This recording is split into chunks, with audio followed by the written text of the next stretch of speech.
Welcome back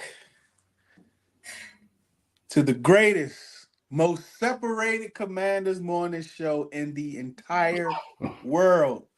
Good morning and good afternoon, and good morning. Well, yeah, good morning and good afternoon, and welcome to Red Zone in the UK. Scouse, how you holding up, buddy? Yeah, I'm good, man. I'm good. Excited for this game, man. I'm seeing all the trash talk from the Bears fans on Twitter. Cannot wait to smoke them later. How you doing, man? I'm doing good, hanging tight, hanging tight. How about you? How you doing, Christian? I'm good. Thanks for having me back again after missing last week. I'll return. Oh yeah, part-time are you, aren't you, really? Pretty much, yeah. I'm not a commitment guy, so yeah. But thank you. Yeah, I'm good. I hope you are too. Blackout game today, all black today. As you can see, I got my black on. I had my black shiesty on earlier, but it's extremely hot to have it on in the house. And I don't want the people think that I am hiding from the federal government. So I don't want to keep it on. Anyhow, so today, let's get right into it, y'all. The weather will be a little chilly today. I think this is our first official fall football game. It's gonna be a little chilly in the morning, but up around game, a little chilly for the tailgates in the high 50s for the tailgate. And once the game starts, it's gonna be right there around 60 degrees. It's gonna be sun, so it's not gonna be as cold because it is gonna be full sun. But this is football weather. I'm excited. This is football weather. So I can't wait to be there. I think the atmosphere is going to be insane. It's a 4:25 kickoff, so it's a little later than usual at the 4 o'clock slot. It's just the wait and the anticipation, right? It's the wait and the anticipation. History. What you got for us, Christian? Yeah, sure. The Commanders lead the all-time series, 27 wins to the Bears 25, and there's been one tie. I looked back, unfortunately, to 2023. Always good to be sort of up to date with this. When we played Chicago, that was at the FedEx Field, obviously Northwest Stadium now. The Bears put up 40. Wide receiver DJ Moore absolutely embarrassed the Commanders secondary. 230 yards, 3 touchdowns on 8 receptions, which, that's, yeah. I looked at a sort of slightly crazy stat from the game, albeit the Commanders were chasing, so that's got a kind of reason behind it. But Sam Howell went for 388 yards and threw 51 times. Just underlines that mad year under Eric Bieniemy. And obviously we only scored 20 that day. So I think I'm keen today to see just how far we've come. I think in many ways we already know we've come far under Dan Quinn and Cliff Kingsbury, but I'm seeing this as a little bit of a revenge game. I'm right there with you. But as far as today's game, Scouts, what are some key matchups for you today? There's quite a few key matchups, I think. I think Tez against Wiley is probably the biggest one in my mind. Because as you know, I'm not Wiley's favourite fan, even though he has been playing well. I've got to give him his props. He has been playing well over the past I'd say kind of the last 3 to 4 games. Been pretty good. But Tez is going to be well up for this game. He says that he wants to be where he's wanted. He didn't feel he was wanted here. So he's going to be absolutely motivated as hell today. And up against probably one of our worst players on the actual O-line. So that's going to be an interesting one. Also, you mentioned one of the guys who burnt us last year, and DJ Moore. DJ Moore up against St. Just, or even up against Sandusky. It depends where it goes. Yeah, I think Sandusky will do a lot better against them than St. Just will. St. Just got absolutely burnt last season, and I think he'd get toasted again. So for me, those are the two big matchups, to be fair. So whoever DJ Moore's up against and Tez against Wiley. What about you, Christian? Yeah, I mean, again, I'll sort of move on to this in a bit with sort of, keys to win and what have you. I think even we could look at also the likes of Terry up against Johnson. I think that's quite an interesting matchup. He's talking smack, hasn't he, Johnson? Yeah, exactly. And I mean, I think in general, the Commanders kind of keep that stuff in-house. You know, I think we're quite a confident team, actually, but we don't Yeah, always. I agree. Yeah, so I mean, that's an interesting one just to see if, Terry's. I think when Terry enters the field, he's a fired up guy. I think off the field, he keeps it nice and calm, and I think that aligns really well with how the Commanders have been this year. So that's an interesting one for me, Juice and Scouse. Um, the one thing about Jalen Johnson and the Bears is that he doesn't move, like he doesn't travel, and he lines up on the offense's right side, and Terry's on the left side, and they just do not move them. They chose to let Nico Collins put up almost 150 yards on the opposite side, and they did not move him over there. So I'm interested to see if they do that today, which I highly doubt. I don't think they're going to move him. So we may not actually see that, but I don't know. I know they have two guys. They have their primary slot guy up and a backup DB out, and Brisker and the other kid's name. I forgot what his name is, but those are two big hits to their secondary. Risk is huge, man. Yeah, it really Yeah, is. yeah. Um, keys to win, Christian. Obviously, let's put a pin right here and talk about Jaden. Um, I want to talk about Jaden playing today. I want to get you all's take on how they handle the process all week, because to me, it's kind of Bill Belichick-esque. And I know Adam was there with him for about 5, 6 years, and he kind of saw how that process went. How do you fare? They took care of this whole process, Christian, this week with Jaden and his injury. Just adults in the room again, isn't it? Process driven. Just every press conference didn't turn into a circus. It did make me think how this might have been if it was our dearly departed Robert Griffin III. So I think they've done well. I think Jalen wants to play. I actually tweeted a doctor over in the States who's done a little bit of blogging with me since UK HTTC started, and his basic feeling about rib cartilage and Scouse, you may obviously know this as well. It's very sore. It's a sore injury. A lot of quarterbacks would want to play, padded up, etc.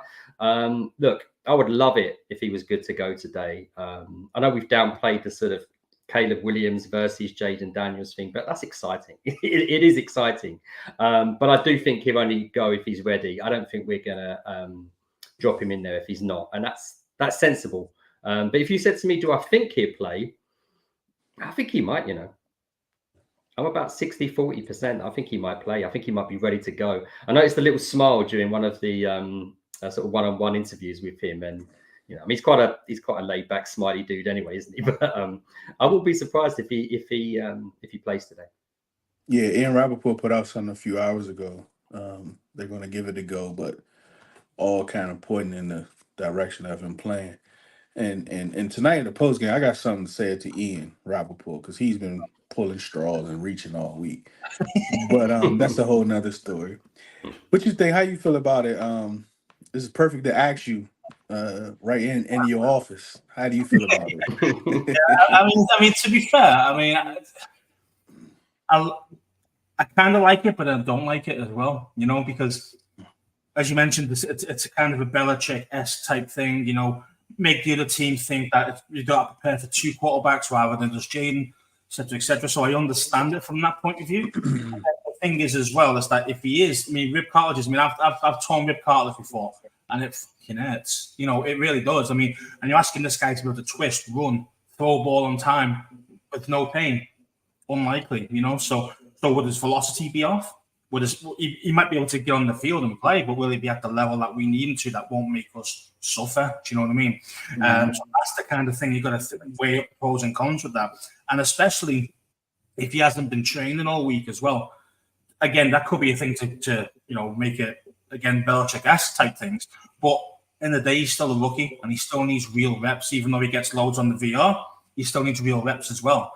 So it's kind of it is a 50-50 one for me. It's kind of like, could he play? Yes. If the pain's not too bad, But then my worry is that if he's already got a partially torn cartilage and then all of a sudden some guy puts a helmet in there, no one to tackle him. You know what I mean? Why? I mean, at full speed, he could be out for months rather than just a week or two. Do you know what I mean? So that's why I'm a little bit and ahhing about it. Scouse, has there been any talk? The injury's been just seen as a rib cartilage injury. I'll take it. There's different levels of. I mean, it's injury. Any tear. You can get a mild tear, moderate, or complete rupture. Full tear. So it's likely mild, but still that's painful. Is that the kind of thing? Again, it's pain. Yeah, I mean, obviously, if it's mild and Jaden thinks he really is 100%, then yeah, he should go. Do you know what I mean? Whereas if he's thinking, well, I don't want him to be like ultra hero quarterbacks who play hurt, because he have to play hurt, and you don't want to become across as a bit like a pussy. Do you know what I mean? I get that. I don't want quarterbacks being like that either, because too much like that, you're going to end up getting hurt, and then you're out for the season, and you just ruin the whole team's season. By trying to help your team, but then being too macho about it. Do you know what I mean? So yeah, man, it's a difficult one with those type of injuries because they're ones you could play with. Do you know what I mean? But then it's like, you want to make him worse. Would you rather give it to Mariota, give him an extra week to heal, and then go up against in-division records against the Giants next week? And I'd rather, personally, I would, if he wasn't a totally 100% pain-free everything, I wouldn't start him in this game. I think he's going to get hit a lot in this game. I really do. So I don't want him playing in this game unless he really is 100%. Yeah, I do think with Dan Quinn and what he's shown since he's been here dealing with injuries, he always takes whatever the higher percentage of them fully healing, right? If it's 2 to 4 weeks, he's closer to 4 weeks, like regardless. And you've seen that with every single injury. I mean, go back to the Eckler concussion. Like, no, you're going right back home. I mean, even dealing with Coleman, they say he was progressing really well. Like, he's out. And some more injuries throughout training camp. He's always been cautious with their injuries. And the thing that got me was after the game, being there, seeing him on the sidelines, there's nothing torn. There's nothing broken. Even though like what y'all saw on TV was a small portion of what he was actually doing on the sideline, right? So even if they did jack him up with a whole rack of medicine for your ribs to be broken, it's not going to help us but that much, right? And then they wouldn't have had him out there like that with anything broken, because got your lungs and all that stuff. So and then what Dan said on Friday about, what Dan Quinn said on Friday was what did he say? We're gonna after praise that we pushed them as hard as we possibly could. Right. So I'm okay. So if he has no adverse reactions to that training and workout, and today when he gets up today he's thinking, yeah, I'm feeling pretty good, then yeah, great for it. No, go for it. I say it's just one of them, man. I mean, I'm like Dan Quinn. I'd rather be a little bit more cautious with my star quarterback. Yeah. I don't want him to RG knee. I don't want none of that type of crap going on where you push it through and you blow something. I don't want that. Yeah, it's definitely out of Jaden's hands. I'm 100% confident that Dan Quinn is not leaving it up to him in the sense of if he's going to play. Like if they see anything that doesn't look right, he's definitely not going to play. All right, Christian, let's give me some keys to win. Yeah, leading into this, I think there's a few subplots, isn't there, between this Commanders-Bears game. And I was thinking about the hire with Kingsbury for Washington and how the Bears passed on him. I think Kingsbury's the kind of guy, and I think that's going to mean a lot to him, that they passed up on him. I could see a real week where Cliff has been immersed in his playbook. Even if Daniels is ruled out, I think you've got a fired up Kingsbury, and he might want to prove that he can win against a decent Chicago team. So I put a few keys down. Again, come out strong, put up points. I think particularly if Mariota starts, we don't want to be chasing the game, getting a little pass happy. So that was my first one. And midweek, I spoke to the Irish Bears show, a sort of Chicago Bears podcast in Ireland here. And although the Bears defense has been really quite stingy, actually looked up, they've not allowed more than 21 points in 12 straight games, which is pretty good. He mentioned that Chicago can be hurt on wide receiver slants. You'd reckon that's part of the Kingsbury scheme. It could be a good go-to day for people like Noah Brown, Luke McCaffrey. So Terry I'll be looking. loves a slant as well. Terry loves a slant. Mm-hmm. He does indeed, yeah. So it could be a good day for them. Like you mentioned, some key pieces are missing, like Raquan Brisker, Kyler Gordon. So again, we can keep them with the Scouse occasional deep ball, keep them honest, as you say, Scouse. So that's on offense. On defense, you want to contain Caleb Williams, don't you? Really dangerous quarterback, even though he's a rookie at extending plays.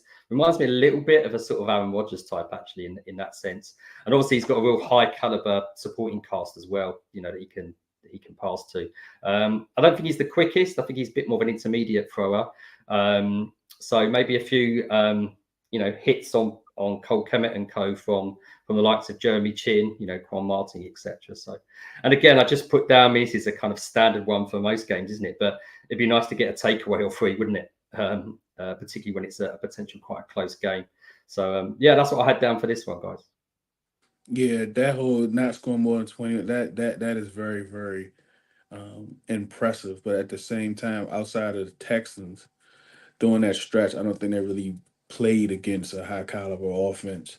And that defense is that defense is really good, but they are missing some pieces, and their edges have not been as dominant as the end of last year, but they are getting pressure up the middle. I forgot what the kid's name is, but yeah, there's some good points. What you got, Scouse? Yeah, I mean, I think some of that is really useful. I think what we've got to do is play to Caleb Williams' ego. And what I mean by that is he loves to play hero ball. He loves to be scrambling around, throwing crazy 50-yarders across his body and all the rest of it. Let him do that. We'll just take the picks at the end.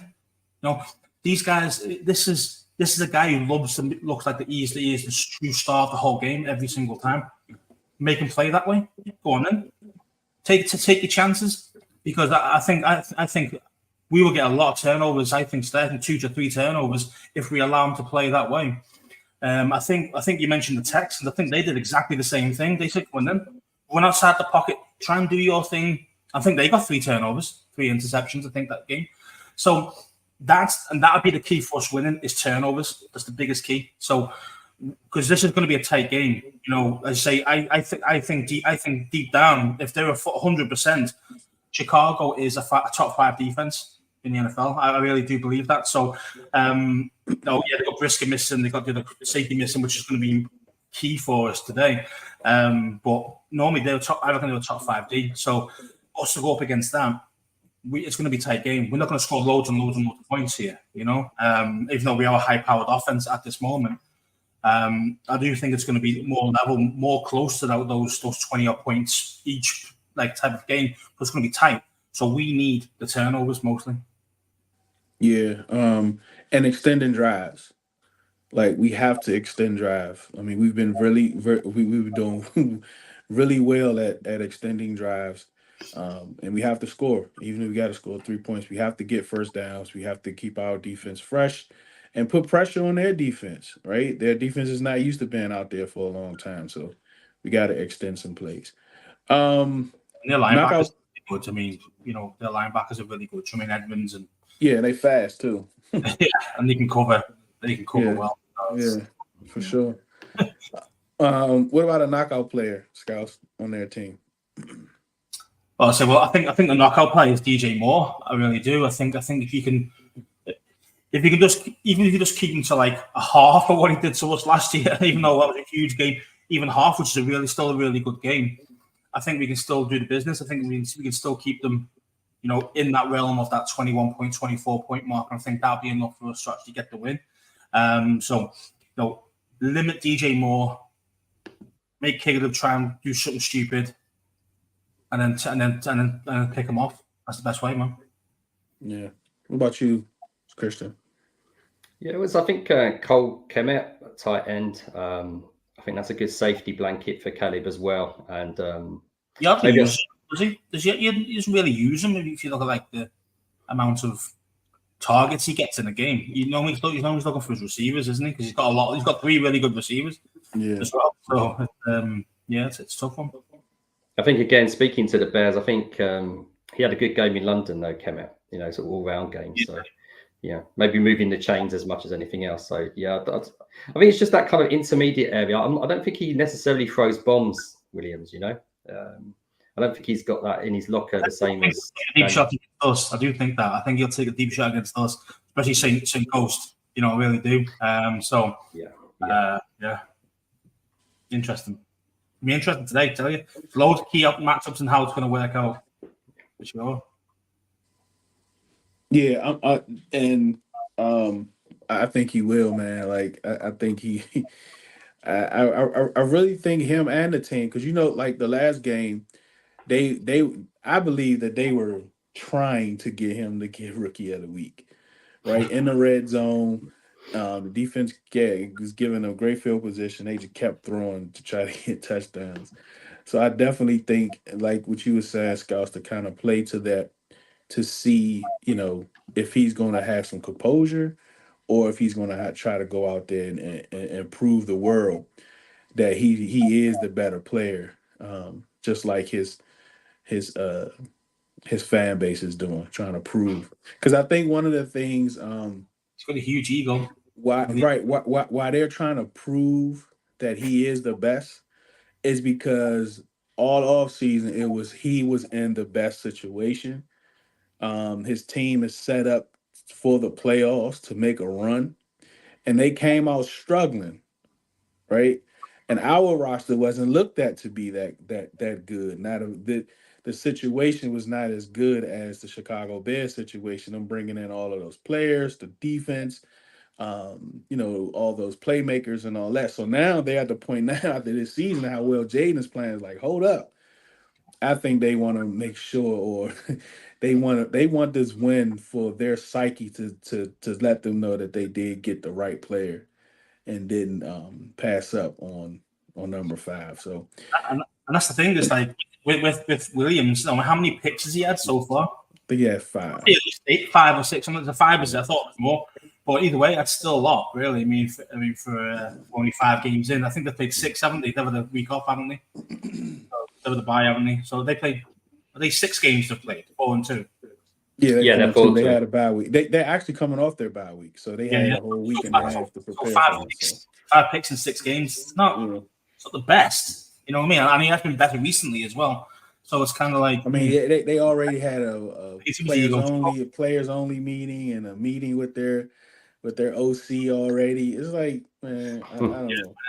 It's exactly, man. It's full of egos in that place, and I say let them play to it, stroke their egos, and then when we really need it, hit them hard. I think it's interesting. Like usually coming off a bye week, that's seen as a positive, but they'd won their last 3. So they actually had a little bit of momentum, and then maybe the bye week. It's a bit like international week in football, Scouts.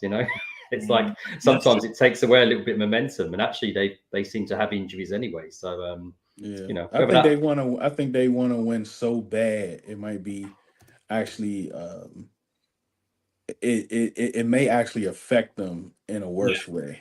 They play out. They want to win so bad. Errors and stuff because they're trying too hard. Yeah, that could be one. Yeah. Let them play to that ego, baby. Right. What's some spotlight players for us today, Christian? Yeah, I've just picked a few here. First of all, on offense, although I've highlighted the potential of wide receiver slants, etc., and moving the chains. I just think the Commanders are better when Brian Robinson Jr. is playing and when he's involved.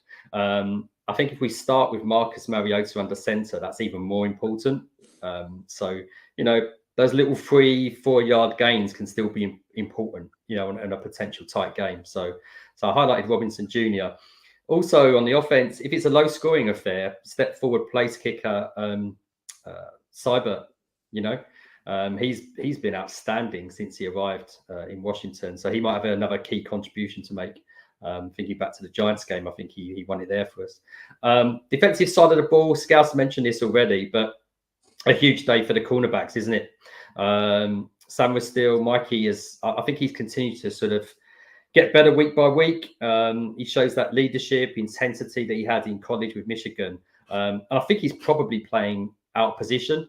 He's playing as sort of traditional cornerback, really, because of how we're not that great there, which makes me turn to St. Just. It's a worry today, isn't it? He's flat to deceive often. Will DJ Moore take advantage of that? So he did play quite well last week against Deontay Johnson, but does that count? Carolina was so bad. I'm not sure that's necessarily an indication of an improved St. Just. But one thing we've mentioned on the pod each week is it's nice to see week-to-week growth and consistency. And that would be just great if St. Just could show that. And just last point was just to see if we see a bit of Frankie Louvu off the edge. I know Jermaine Davis often didn't suit up this season. He's now been released. But perhaps one of the reasons is because of that potential of Louvu off the edge and essentially trying to sack Williams today. What you got? I mean, yeah, we didn't to piggyback off Sanders Stroll there. It was just kind of like PFF is saying he's had an 88 rating over the last 2 games. I mean, for a guy playing our position as well, because I believe I'm the same with you. I think he's a nickel. He's a slot guy. He's not really an outside boundary corner, and he's playing at that level. So that's great. You know what I mean? Like, it shows how good this guy is. I'm pleased that we picked him up in the draft. But yeah, man, I do think Luga's going to be important. We've got to get pressure to Caleb. We've got to get him out. We got to get him playing out while I say before play hero ball. Let him get out into the flats. Let him throw stupid balls across his body, across the other side of the field. So we need to get him out there. We need to flush the pocket. And I think that's the way to do it with Lugu. And hopefully Dante Fowler has another big game because he's been the guy under the radar and he's really been producing, especially last week. He was outstanding last week. So bring that on this week as well. I'm a big fan, Scouse, of getting veterans who were first rounders, particularly if they've had a fair time in the league. And Dante Fowler was he third pick of whatever draft he came out of? Pharrell was a first round pick as well. I like those kind of pickups. Fowler, Jags player, was he? Jags. Yeah, Jack. Yep. Yeah, Jags. Yeah. I mean, Igbo was a first round pick. Yeah. So was Cleveland Farrell as well. Yep, Cleveland Farrell. Yep. He was picked 4th overall by Mayock. I was like, wait there a minute, bro. I mean, Farrell. Yeah, he was a little high. He was a little high, but I mean, it just. You don't pick him number 4 overall, man. Yeah. I think it does show talent, and then if you combine that with the better coaching, even if they are veterans and that sort of leadership side of things, I'm not sure we get those kind of players 2 years ago. Yeah. We get injured players. That's nice. So I think for me, I'm right there with you, Scouse, with Louvu. I need Louvu to have I need him to have like 4 or 5 pressures, a couple sacks today. A combination about 10, 12 tackles. And I need Deron Payne to show up. I need pressure up the middle. Caleb is, one of the, shorter quarterbacks. So getting pressure up the middle, putting pressure in his face is going to be great for us. That's going to flush him out, for those edge rushes to kind of have a good day. And I need Louvu to kind of be there whenever he decides to do that, try to extend plays, turning his back on the defense and all that different type of stuff. I need Louvu there. But for me, it's Deron Payne. Like, second game without your boy, I need you to show up. I need you to show up today. At home, all black, I need you to show up, Deron Payne. All right. We've not even mentioned DeAndre Swift yet either from their running back. I mean, yeah. He's got a glass ankle, but besides that, this guy is like, he's a really good running back, and we're not very good against the run. Let's face it. So yeah. So again, you mentioned Deron Payne. Deron Payne's got to be involved in that. Because we get beat up the middle quite a lot. I mean, Caleb has thrown a lot, even having him. And to your point, I think they're going to throw. I mean, he's averaging over 29 pass attempts a game. I think he had one game when he was at like 21 or 23. Everything else has been 29 or more. He had one game was like 53, some 30s in there. So even with that, the smart thing would do is to get the running game going, right? But the ego thing to do is to throw the football. Mm-hmm. So we're gonna find out which one that they do. All right, I got Commanders 33-21. I'm just gonna come straight out 33 and say it. Yep, I got us 33-21. I got us breaking their record of not allowing 21 or more points a game. I definitely think we come out and do that. I'm gonna go 24-21. But I think we're gonna win. I think we're gonna get it. I say, but we need those turnovers. Yeah. I've got a narrow loss if Mariota starts 21-14, but a narrow win if Daniels starts 24-21. There we go. First time this season I predicted a potential Commanders defeat. So you can at me if we do win, and I won't care one bit. I think sometimes better to say, "Oh, we're going to lose." Then when we win, we're like, "Brilliant, I was wrong. I want to be wrong. Right. I want to be wrong when I say we lose." But yeah, Absolutely. man. Oh, good. All right, what you got this week, Scouse? Ooh, what have we got this week? Depends if Scott's back, because we didn't have a 1 point safety this week, Joe, because he's on holiday in Turkey. So if he's back, then we'll have one of those on Thursday, 3 p.m. US time, Eastern time, and the bunker on Mondays. Normally a bit later on for yourselves, about 4 or 5 o'clock Eastern time. Might be live, sometimes it's not, depends what Boris likes to do. And then obviously us next week as well. So, yeah. All right, what you got, Christian? Yeah, there'll be the usual last-minute pre-game blog, which should go out probably in the next hour or so. Let me ask you this: if it's pre-game and it's before the game, is it really last minute? That was very kind of